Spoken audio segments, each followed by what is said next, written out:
saudara. Jadi memang bicara berdoa ini sesuatu yang perlu kerendahan hati, perlu bayar harga, dan perlu pengetahuan yang benar dari firman. Ya, kita tidak akan pernah bisa belajar berdoa dari diri kita sendiri, saudara. Karena kita sudah ada dalam hukum dosa. Sementara doa itu adalah kehendak Tuhan. Doa itu adalah kehidupannya Tuhan. Jadi kalau kita mau belajar berdoa, kita harus belajar dari Tuhan yang punya kehidupan doa. Dan untuk bisa belajar dari Tuhan, saudara catat baik-baik. Yang pertama, saudara harus rendahkan hati. Yang kedua, saudara harus siapkan hati. Jadi rendahkan hati, siapkan hati. Betul ya? Setelah rendahkan hati, siapkan hati. Yang ketiga, berikan hati. Ya. Jadi rendahkan hati, siapkan hati, berikan hati. Ya. Baru yang terakhir, saudara, persembahkanlah hati saudara. Persembahkanlah diri saudara. Berikan waktu saudara. Bicara berdoa saudara, tidak ada jalan lain selain saudara berikan waktu. Ya, saya lewat pelajaran-pelajaran kita malam ini, bahkan kalau saudara perhatikan dari minggu-minggu lalu, bulan-bulan lalu, bahkan nanti dulu saudara, sepanjang pengajaran-pengajaran terima, saya akan memberikan kepada saudara satu penekanan yang khusus bahwa saudara, doa itu bukan membuat kita menjadi satu pribadi yang untuk sekedar mendapatkan janji-janji Tuhan saja. Tidak, saudara. Doa bukan untuk memuaskan kita, bukan, saudara. Doa itu bicara sesuatu yang paling pribadi, paling sederhana dalam kehidupan kita. Amin. Karena kehidupan doa itu, Bapak Ibu, itulah yang akan ada sampai di surga. Semua kehidupan yang ada di bumi ini, setelah langit dan bumi selesai, semua kehidupan itu selesai juga. Tapi kehidupan doa itu tetap ada di surga. Amin. Karena kehidupan doa itu kehidupannya Tuhan sendiri. Ya, tidak ada yang bisa sampai ke surga selain daripada kehidupan doa. Dan kehidupan doa bisa sampai ke surga karena kasih. Perhatikan baik-baik ya. Kehidupan doa bisa sampai ke surga karena kasih. Jadi kasih Tuhanlah yang mengajarkan kita berdoa. Ya. Dan karena kita mengasihi Tuhan, kita mau berdoa. Amin. Jadi saudara jangan salah paham arti kasih. Kasih Tuhanlah yang mengajarkan kita berdoa. Kasih Tuhan yang melakukan semua. Kasih Tuhan yang menebus dosa, kasih Tuhan yang menghidupkan kita, kasih Tuhan yang membangkitkan kita, kasih Tuhan yang menyelamatkan kita, kasih Tuhan yang memberkati kita. Dan jangan lupa, kasih Tuhan juga yang mengajar kita berdoa. Kalau kasihnya tidak dia berikan, kita tidak bisa berdoa dan kita tidak bisa dalam hadirat Tuhan. Nah, kasih Tuhan juga lah. Kalau saudara sudah mendapat kasih Tuhan, tanda saudara mengasihi Tuhan. Saudara mau menerima pengajaran dari Tuhan. Amin. Nah, jadi kalau kemarin kita sudah belajar banyak hal ya, pelan-pelan doa. Sekarang kita akan maju, naik lagi. Tuhan yang mengajar kita berdoa, dia juga mau kita bukan hanya berdoa untuk diri kita, bukan hanya berdoa untuk pergumulan kita, bukan hanya berdoa untuk kebutuhan-kebutuhan kita, tapi Tuhan juga mau pakai hidup kita menjadi rumah doa. Ya, Tuhan mau pakai hidup kita menjadi medianya Tuhan atau media ilahi.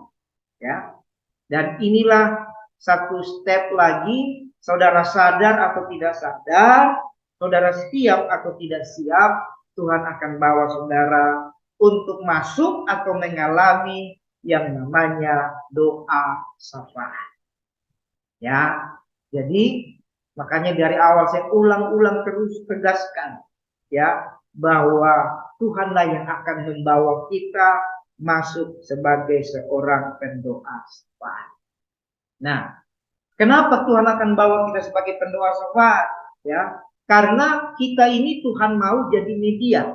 Kalau saudara perhatikan pelajaran-pelajaran doa di waktu-waktu yang lampau, di bulan-bulan yang lalu, saudara, Tuhan itu satu-satunya ciptaan Tuhan yang sangat persis, yang sangat bisa menjadi media komunikasinya Tuhan adalah manusia.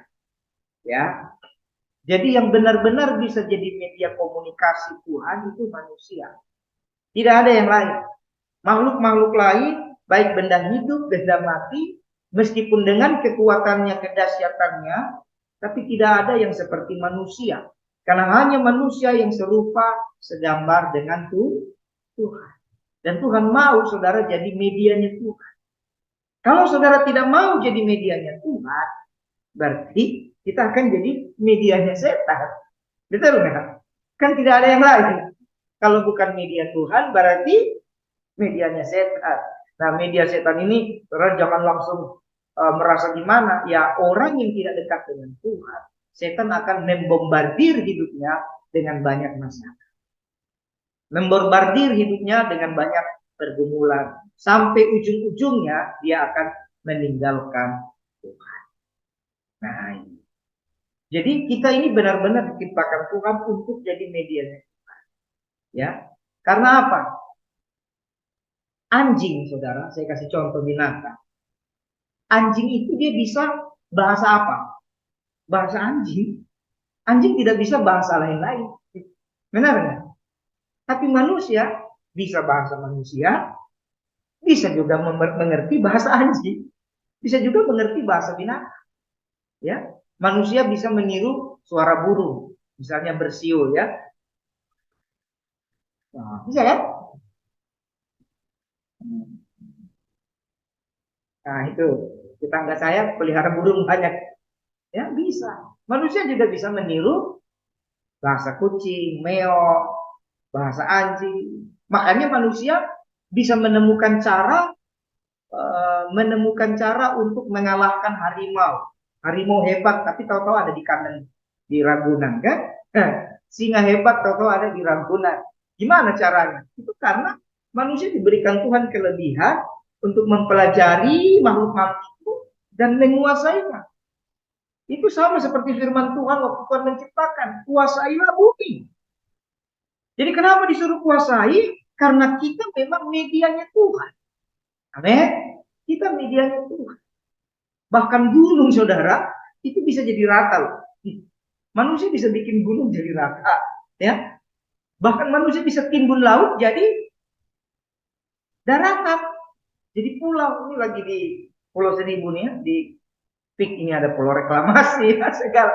Manusia ini apa yang kurang? Ya, saudara mau sebut versi makhluk benda mati, versi benda hidup, makhluk hidup, manusia bisa lakukan. Karena itulah manusia media komunikasi yang paling dirindukan oleh Tuhan. Tuhan mau pakai saudara jadi alatnya Tuhan. Media itu artinya sarana. Makanya Tuhan juga bilang, tubuhmu adalah bait Roh Kudus, bait Allah, bait Tuhan. Tuhan tinggal di dalam kita. Kenapa Tuhan tidak mau tinggal di pohon? Kenapa Tuhan tidak mau tinggal di binatang A, binatang B, binatang C? Pernah nggak Tuhan tinggal di binatang? Tidak. Sesekali Tuhan pakai, tapi dia tidak tinggal. Contoh, waktu Tuhan memakai keledai untuk menegur Bileam. Pernah baca ayatnya? Nah, tapi Tuhan tidak tinggal di keledai, dia pakai Bileam untuk berbicara dan menegur Bileam. Tuhan juga pernah pakai ayam untuk menegur Petrus. Betul nggak? Tuhan Yesus bilang, sesungguhnya sebelum ayam berkokok, engkau sudah menyangkal aku 3 kali. Karena Petrus merasa dia hebat, merasa dia suci. Tuhan, semua boleh meninggalkan engkau, tapi aku tidak meninggalkan engkau. Dia pakai kekuatannya, tapi Tuhan bilang, sebelum ayam berkokok, engkau menyangkal aku 3 kali. Setelah ayam berkokok, sadar masih Petrus. Betul? Berarti Tuhan bisa pakai ayam. Tapi Tuhan tidak mau tinggal di situ. Amin. Tuhan tidak mau tinggal di situ. Apalagi Tuhan pernah pakai ikan loh. Ya kan? Ikan apa? Ikan besar. Untuk menegur siapa? Ayo. Nabi Yunus kan? Tuhan pakai ikan besar untuk tegur Nabi Yunus. Saudara bayangkan bagaimana ikan sudah makan tapi tidak dicerna. Itu sama seperti saudara makan mie goreng, nasi goreng tapi ditaruh di mulut saja. Tidak saudara kunyah. Kan 3 hari coba tes. Ini supaya saudara memahami. Coba saudara makan roti, taruh di mulut, 3 hari jangan kunyah. Nah, bisa nggak? Nggak bisa. Berarti siapa yang lakukan itu? Tuhan. Ya, ikan besar itu tidak punya akal seperti manusia. Dia punya naluri ya makan, kalau lapar makan. Bayangkan selama Yunus ada di perut ikan, dia tidak bisa ngapa-ngapain, saudara. Dia lapar, berarti dia puasa nggak? Jadi Yunus puasa di perut ikan, ikan pun puasa. Meskipun ayat Alkitab tidak mencatatkan, begitulah. Benar nggak? Berarti gara-gara Yunus, ikan besar jadi pusing kan? Jadi Tuhan bisa pakai, tapi Tuhan tidak tinggal di ikan ini. Sampai pada waktunya Tuhan bilang sama ikan, muntahkan. Ikan itu muntahkan Yunus setelah 3 hari. Apalagi Tuhan pernah pakai burung. Burung apa coba? Burung gagak. Untuk siapa? Kasih makan Elia. Nah, Tuhan pernah pakai burung gagak kasih makan seorang hamba Tuhan, seorang nabi yang lagi ketakutan. Namanya siapa? Elia. Nah, burung gagak itu makan apa, saudara? Burung gagak itu makan daging. Saudara, bayangkan sudah dapat berkat, tapi suruh kasih orang lain. Nah, berkat itu sudah ada di mulut gagak. Daging itu sudah di mulut gagak, tapi Tuhan buat supaya dia tidak boleh makan itu daging. Lalu Tuhan bilang, kasih sama Elia. Coba saudara bayangkan, nanti saya khotbahkan itu saudara. Bagaimana bisa burung gagak bisa tahu tempat Elia. Kita aja bisa nyasar loh. Saya ini baru nyampe dari Jakarta. Macetnya minta ampun. Ya. Tadi pagi saya datang ke gereja ini. Pagi-pagi sudah urus gereja. Siang saya pergi pelayanan. Lalu saya pergi pulang ke rumah. Lalu saya pergi lagi ke Jakarta. Ya, jauh. 50 kilo dari rumah. Dari Jakarta saya balik lagi ke sini.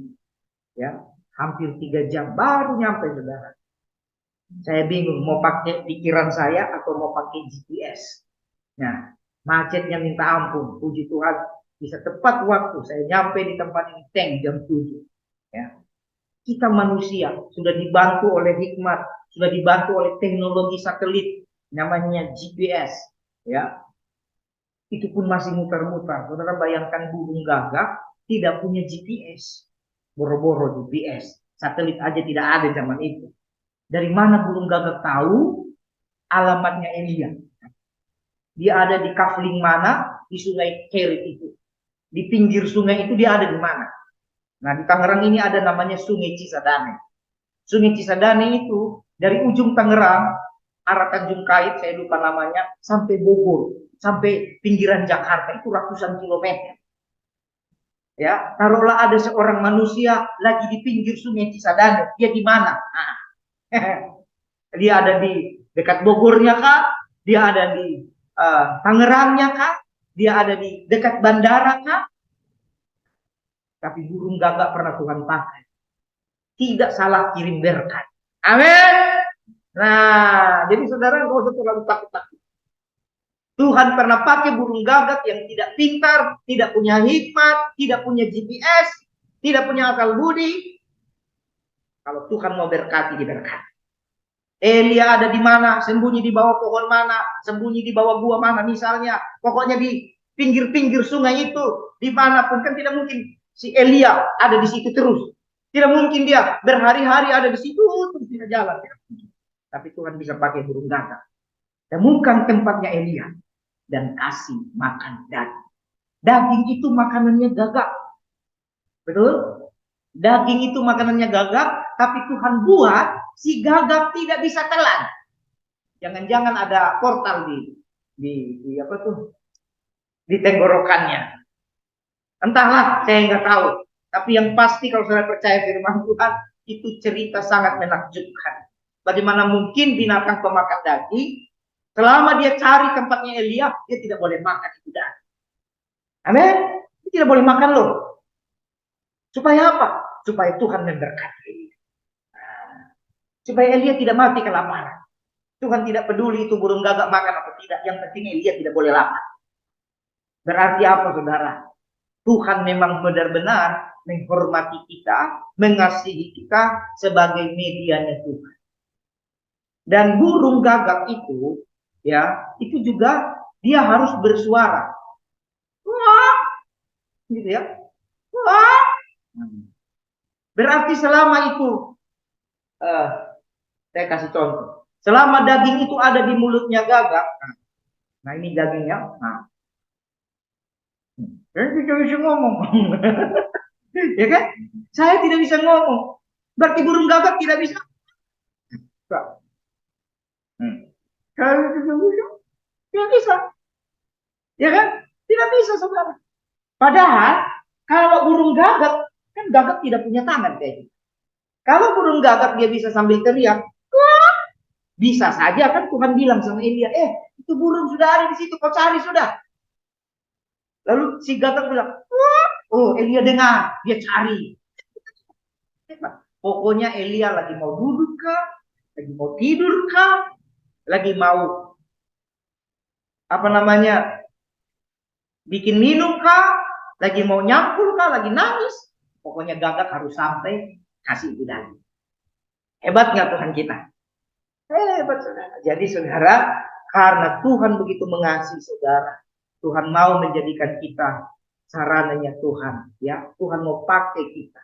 Makanya Tuhan memberkati Elia sedemikian. Kenapa Tuhan harus berkati Elia seperti itu? Karena dia mau pakai Elia untuk menjadi nabi, untuk membuktikan bahwa Tuhan lebih hebat daripada Nabi Muhammad. Untuk menyelamatkan orang Israel dari ketidakpercayaan mereka. Nah, kalau saudara mau dipakai sebagai pensafaan, saudara mau menjadi media, saudara akan mengalami hal-hal mujizat seperti yang saya sebutkan. Tuhan akan mengalami, saudara akan mengalami apa yang seperti dialami oleh Elia. Saudara akan mengalami apa yang dialami seperti Yunus. Tapi janganlah ya bau itu perut ikan. Mungkin dalam konteks yang berbeda. Ya, saudara akan mengalami banyak hal. Tuhan akan pakai binatang-binatang untuk menolong saudara. Ya, terlalu banyak binatang, saudara. Terlalu banyak hal-hal tertentu yang Tuhan pernah pakai. Demi apa? Demi kita menjadi medianya Tuhan. Katakan amin. Dan coba saudara cek seluruh tubuh kita ini, saudara. Ya, ini masih lanjutan dari yang saya khotbahkan minggu-minggu yang lalu. Seluruh tubuh kita ini komunikasi. Betul nggak? Mata kita komunikasi. Mata yang lagi baik dengan mata yang lagi marah kan berbeda. Coba saudara yang lagi nyalakan videonya mata marah gimana? Biasanya anak-anak sekolah minggu ya. Itu kalau anak-anak umur kecil itu bulan sampai tahun nanti orang tua suka aja mata cantik mana? Mata cantik ada. Kan gitu. Mata gemes gimana? Artinya mata itu bisa komunikasi. Ya. Kalau saudara sudah mulai marah, sampai siapa itu? Penyanyi dangdut, lirikan matamu. Nah, mata itu bisa komunikasi. Zaman saya masih sekolah dulu, saudara, SMP, SMA di tempat saya besar dulu. Kalau main mata itu ada artinya kan? Main mata itu ada artinya. Ya, lirikan mata itu bisa berbicara. Tangan bisa bicara. Tangan bisa komunikasi kan? Orang buta membaca pakai apa? Pakai jari. Ya, coba saudara baca itu huruf. Saudara pernah pegang huruf braille enggak? Saya pernah, saudara. Saya bingung. Apa ini? Nah, tapi mereka bisa baca. Alkitab mereka ada Alkitab huruf braille. Saya bilang, coba cek. Coba buka Yohanes 1 ayat 1. Dibuka sama mereka. Coba baca. Benar loh, pada mulanya adalah firman. Firman itu bersama-sama dengan Allah. Dan firman itu adalah Allah. Kagum saya.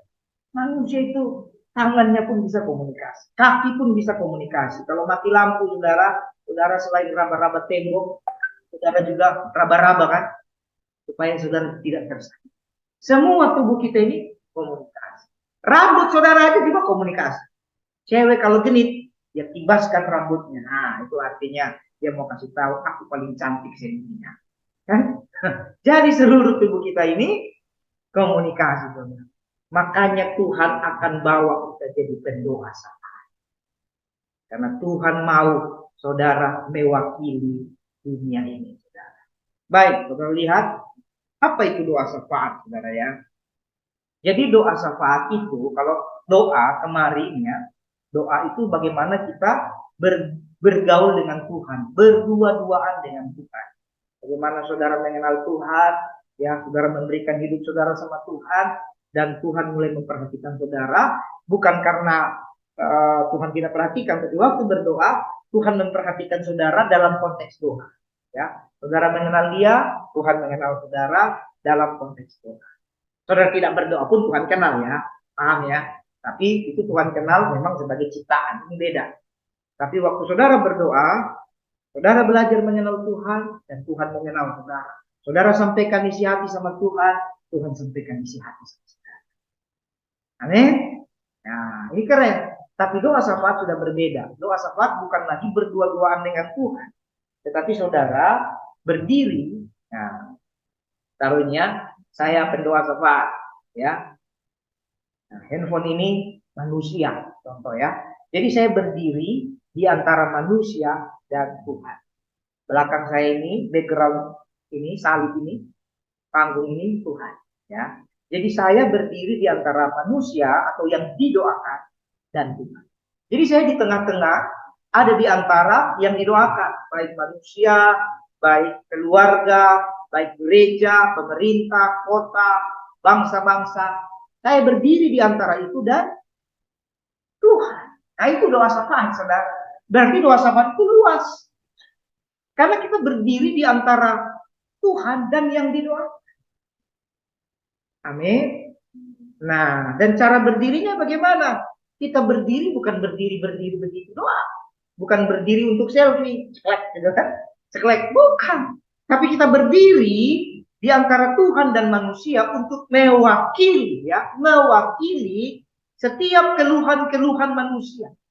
Kita mewakili setiap keluhan-keluhan yang kita doakan. Keluhan-keluhan manusia, keluhan-keluhan makhluk hidup, keluhan-keluhan dunia ini kepada Tuhan di dalam nama Tuhan Yesus. Jadi harus jelas, sebagai orang Kristen kita berdiri mewakili semua keluhan hanya di dalam nama Yesus, tidak boleh di dalam nama yang lain. Amin. Di dalam nama Yesus. Dan untuk apa kita mewakilinya? Supaya yang kita doakan, manusia, makhluk hidup, dunia ini mendapat pengampunan, ya, poinnya. Jadi tujuan berdoa syafaat supaya yang kita doakan mendapat pengampunan. Setelah diampuni, baru mendapat pemulihan. Tidak mungkin ada pemulihan kalau tidak ada pengampunan. Katakan amin. Jadi seorang filsafat ini hukumnya, ya. Tujuan kita di dalam nama Yesus itu supaya yang didoakan itu dapat pengampunan dulu. Dia percaya Yesus, tidak percaya Yesus itu urusan lain. Tapi seorang filsafat punya hatinya Tuhan supaya mereka diampuni. Jadi tidak ada itu pendoa syafaat, aku akan hancurkan kota ini. Enggak gitu, enggak gitu. Justru kalau dia mendengar suara Tuhan akan kehancuran, dia akan datang sama Tuhan, Tuhan ampuni, jangan sampai dihancurkan. Gitu, saudara. Ya, jadi poinnya supaya yang didoakan mendapat pengampunan, kalau sudah diampuni mendapat apa? Pemulihan. Amin. Tidak ada pemulihan tanpa pengampunan. Jadi dapat pengampunan, kemudian dapat pemulihan. Kalau sudah dipulihkan dapat apa? Berkat. Ya, jadi doa syafaat supaya yang kita doakan mendapat pemulihan, mendapat pengampunan, mendapat pemulihan, dan mendapat berkat. Nah, cuma kadang memang kita manusia ini tidak bisa sabar. Maunya doa itu langsung mendapat berkat. Tidak ada pengampunan, tidak ada pemulihan. Yang penting berkat. Ini repot, saudara. Ya, makanya ketika sudah berdoa lama-lama nggak dapat, akhirnya ujung-ujungnya ke dukun. Akhirnya ujung-ujungnya ke Gunung Kawi, Gunung Semeru, Gunung Merapi. Ya, saudara sebutlah gunung-gunung yang suka dipakai untuk menyembah berhala. Padahal gunungnya mah bagus.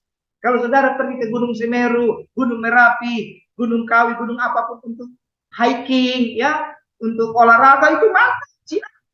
Kadang-kadang karena mereka tidak mengerti konsepnya. Yang ada di otak cuma berkat, berkat, berkat. Gunung apapun dijadikan, yang penting dapat. Halo? Jadi syafaat poinnya di sini. Kenapa hak kita yang bisa membawa mereka untuk diampuni Tuhan? Waktu saudara sudah bergaul dengan Tuhan, saudara tahu bahwa darah Yesus itu mahal. Waktu saudara sudah berdua-duaan dengan Tuhan, saudara tahu bahwa Tuhan itu sifatnya mengampuni. Amin. Allah itu adalah setia dan adil. Apabila kita mengaku dosa kita, maka Dia akan mengampuni segala. Kita sudah tahu, tapi orang lain belum tahu. Kita sudah tahu Tuhan mengampuni. Kita sudah tahu darahnya mampu mengampuni. Darahnya mampu mendamaikan. Kasihnya mampu memulihkan. Dan pribadinya mampu memberkati. Amin. Tapi orang yang didoakan belum. Itulah makanya kita menjadi pendoa syafaat. Paham? Ini penting, saya harus tegaskan itu. Jadi kita jadi pendoa syafaat bukan karena kita punya karunia, bukan. Kita jadi pendoa syafaat bukan karena kita punya banyak waktu, pengangguran, gitu. Daripada nganggur, mendingan berdoa, ya boleh juga sih. Daripada nganggur, mendingan doa. Tapi bukan karena itu. Kita jadi pendoa syafaat karena tadi, saudara sudah mengenal Tuhan, dapat kasih karunia itu, diselamatkan. Tuhan mau pakai saudara jadi media Tuhan. Saudara pakai hidup saudara menjadi apa? Baik yang kudus itu. Untuk orang-orang yang belum menerima selamat, belum mengerti kebenaran karena dosa, karena kesombongan mereka, karena terikat dengan setan, kita bersyafaat untuk mereka mendapat pengampunan, pemulihan, dan amin.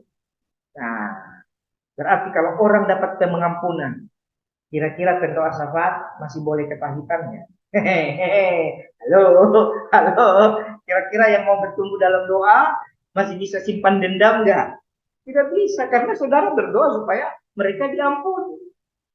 Kalau saudara sendiri masih simpan marah, misalnya yang gampang-gampang saja lah. Saudara masih marah sama istri saudara. Karena istri saudara misalnya apa? Cerewet. Saudara lagi mau berdoa jadi syafaat, tapi saudara belum ampuni istri. Jadi pelajaran doa ini saudara akan membuat kita semakin mau belajar firman.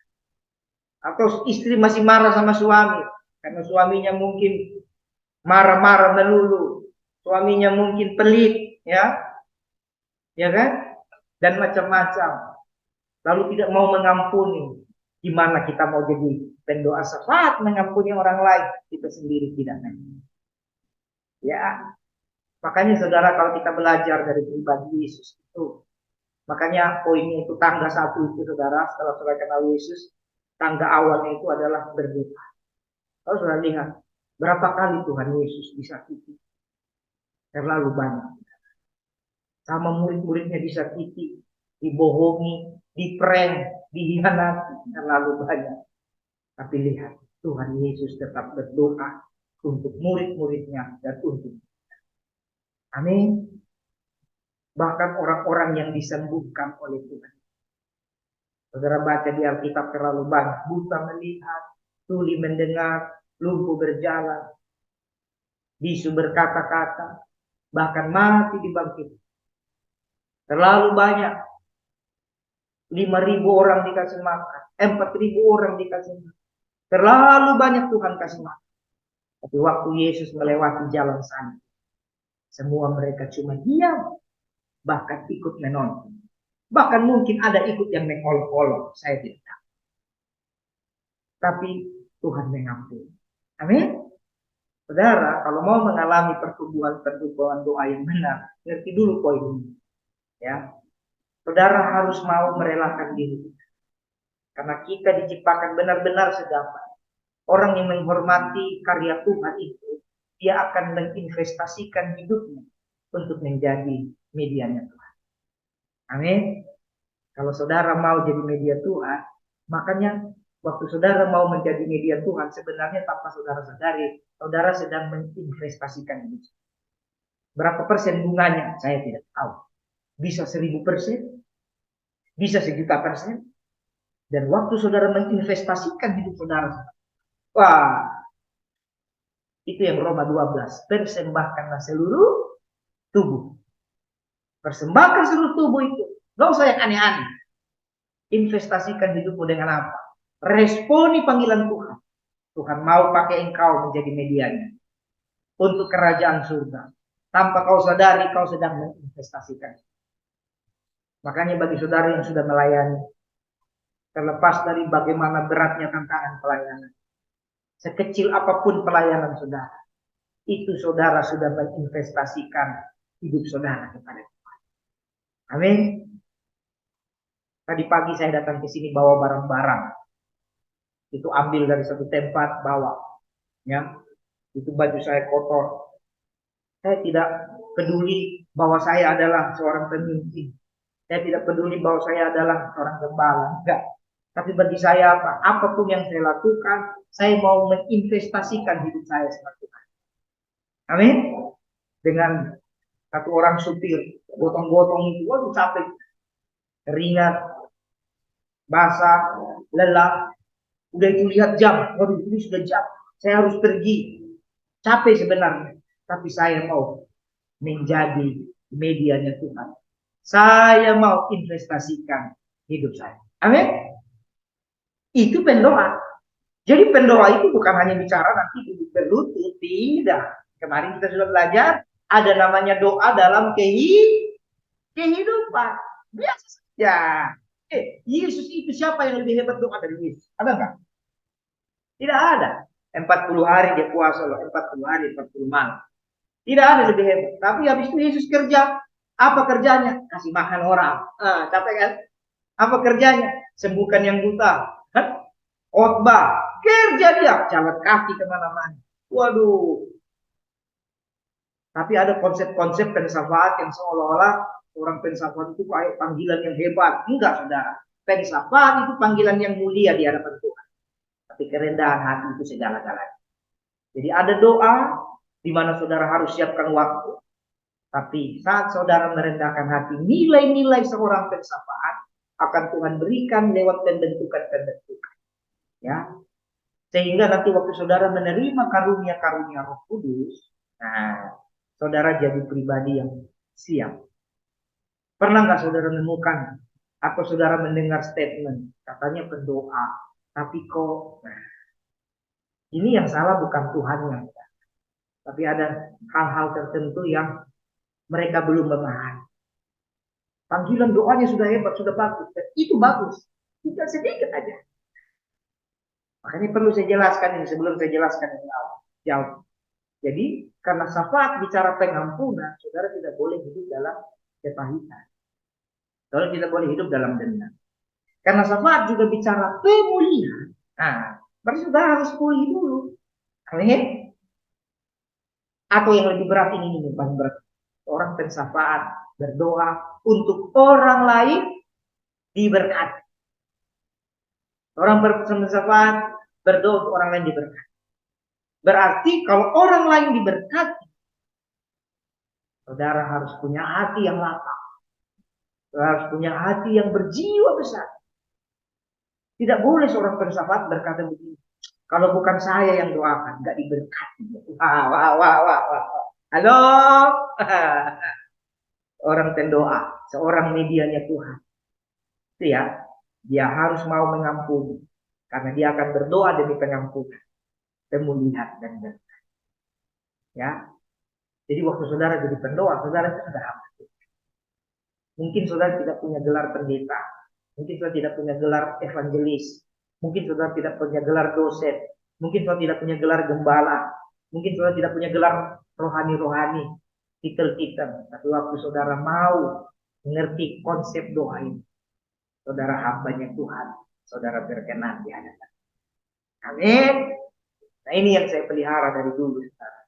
Saya belajar pelihara. Ketika Tuhan mulai panggil saya, mulai didik saya, panjang itu ceritanya. Banyak sekali ya. Banyak sekali ceritanya. tapi saya belajar. Ujian-ujiannya itu apakah gampang? Tidak juga. Apakah berat? Tidak juga. Tergantung bagaimana saudara melewatinya. Kalau saudara melewati setiap ujian-ujian itu dalam konteks belum mengampuni, ya belum dalam pemulihan, tidak berjiwa besar, ya berat. Jadi kalau saudara melewati ujian-ujian itu dengan ucapan syukur, saudara sudah mengampuni, sudah pulih, sudah berjiwa besar, semuanya ringan. Amin. Kami ada komunitas pendoa teman-teman yang suka berdoa itu kasih bilang begini, apa kita ini masuk dalam sekolah kehidupan, ya, kampus kehidupan, ya, universitas kehidupan, fakultas pukulan-pukulan keras. Kampus atau sekolah kehidupan, fakultas pukulan-pukulan keras. Ya. Ujiannya dapat nilainya agung semua. Semua. Kalau dilewati dengan ada banyak sekali saudara, banyak. Di luar sana saudara, Indonesia ini kan 17.000 lebih pulau. 50 besar, 17.000 pulau kecil. Belum dunia, kita bicara Indonesia dulu. Ada hampir 710 bahasa daerah. Ya, 710 bahasa daerah. Ribuan suku. Saudara, seorang pendoa syafaat yang tadi mengerti poin itu, nanti dia tidak sombong. Karena di luar sana masih banyak. Mungkin dia tidak masuk YouTube, mungkin dia tidak masuk media sosial, tapi dia berdoa dengan konsep. Amin. Tuhan pakai, Tuhan cari di setiap kota, di setiap pulau, Tuhan cari pendoa-pendoa itu. Orang yang mau menjadi media. Tidak semua yang saudara nonton di televisi, yang saudara nonton di YouTube, media sosial, itu segala-galanya, enggak. Ya, yang terkenal puji Tuhan, yang tidak terkenal juga puji Tuhan. Masing-masing semuanya di bawah Tuhan menjadi pendoa. Amin. Saudara di gereja besar, pendoa. Saudara di gereja sedang, pendoa. Saudara di gereja kecil, pendoa. Saudara di rumah pun, pendoa. Amin. Ini yang keren. Jadi poinnya itu. Jadi waktu saudara mulai masuk dalam doa syafaat, ya, poin dalam syafaat itu pengampunan. Makanya saya kalau doain orang sakit, orang terikat, itu tidak langsung. Misalnya ada seorang datang, Pak, tolong doakan. Saya punya pergumulan ABCD. Doakan supaya saya diberkati. Tidak, saudara. Tidak langsung saya langsung ke poinnya. Ya, kecuali doa biasa di gereja, habis ibadah ya bisa. Tapi kalau betul-betul sudah konsep mendoakan dalam bentuk syafaat, saya tidak pernah langsung memberkati. Nanti saya akan doa dulu, cek dulu, apakah orang ini perlu diampuni. Sudah pasti perlu diampuni. Jangan-jangan yang membuat dia tidak dapat berkat itu ada sesuatu. Yesaya 59 ayat 1 dan 2. Tangan Tuhan tidak kurang panjang untuk menolong, telinganya tidak kurang tajam untuk mendengar. Tapi yang menjadi pemisah antara engkau dan Tuhanmu adalah segala dosamu, dan yang membuat dia menyembunyikan diri adalah segala kejahatan. Bagaimana kita langsung minta diberkati sementara dosa, kesalahan belum diberes? Makanya konsepnya pengampun. Kalau sudah diampuni, terjadi pendamaian. Pendamaian itulah pemulihan. Kalau sudah didamaikan, sudah pulih. Bisa nggak minta berkat? Bisa. Anak saya ada masih kecil, itu lucu sekali. Kalau dia habis dimarahi, nanti senjata anak-anak itu nangis. Lalu tiba-tiba lagi nangis, misalnya di jalan, saudara naik motor atau naik mobil. Tiba-tiba matanya lihat yang dia mau beli. Contohnya es krim. Tapi karena belum damai, padahal papi maminya kan sudah baik. Ya kan orang tua marah itu kan karena menegur supaya anaknya jadi baik. Apalagi anak kecil kan tidak mungkin kita marah aneh-aneh. Dan saya sudah mengerti. Nanti pas lewat, matanya lirik. Habis dia lirik, tambah kencang nangisnya. Lalu misalnya yang marah saya, nanti istri saya akan mencoba menjadi pihak yang baik. Kenapa tambah nangis? Itu, apa itu? Itu, apa itu? Es krim. Minta sama papi, nggak berani. Nah, kenapa nggak berani? Dimarahi. Nah itu saudara. Kalau belum pulih, Berkat di depan mata bisa hilang loh. Benar nggak? Tapi lihat, Bapak yang baik itu. Ya. Ini saya belajar loh. Padahal saya ini, kita ini ya, manusia itu kan masih Alkitab bilang Bapak yang tidak baik ya. Bukan berarti kita tidak baik. Jadi banding Tuhan kita tidak baik. Nanti meskipun sudah lewat taruhlah es krim yang dia pengen, nanti saya putar lagi. Lalu saya bilang, ya udah, sudah tahu salah, udah minta maaf, maafin, maafin, langsung dia cium. Hati ini dulu sudah ada pemulihan. Kalau sudah ada pemulihan, dapat berkat, dapat saudara, tancap gas, putar lagi sampai es krim. Senyum dia, dapat es krim. Paham? Jadi saudara nggak usah takut soal ya. Poinnya itu pemulihan, minta ampun, dipulihkan, dapat. Itu konsep syafaat dan itu juga konsep pribadi kita. Kalau saudara doa secara pribadi, ya sudah doa kok nggak dapat berkat. Nah, jangan-jangan lagi ada yang belum pulih antara saudara dengan Tuhan. Kenapa ada belum pulih? Ya ada dosa. Kalau dosa sudah selesai, saudara sudah pulih, berkat. Amin. Jadi saudara jangan pikirannya berkat terus. Tapi saya kasih tahu Tuhan itu Tuhan yang sifatnya memberkati. Tuhan kita adalah Tuhan yang memberkati. Tapi poinnya di sini. Makanya dalam doa Bapa kami kita sudah bahas kemarin, ampunilah kami akan kesalahan. Penting sekali ya. Jadi seorang pensafat dia harus bisa mengampuni karena dia akan menjadi duta pengampunan ya. Dia yang akan berdoa, Tuhan ampuni kota A, ampuni si B, ampuni si C kan gitu. Lalu dia akan berdoa, Tuhan pulihkan.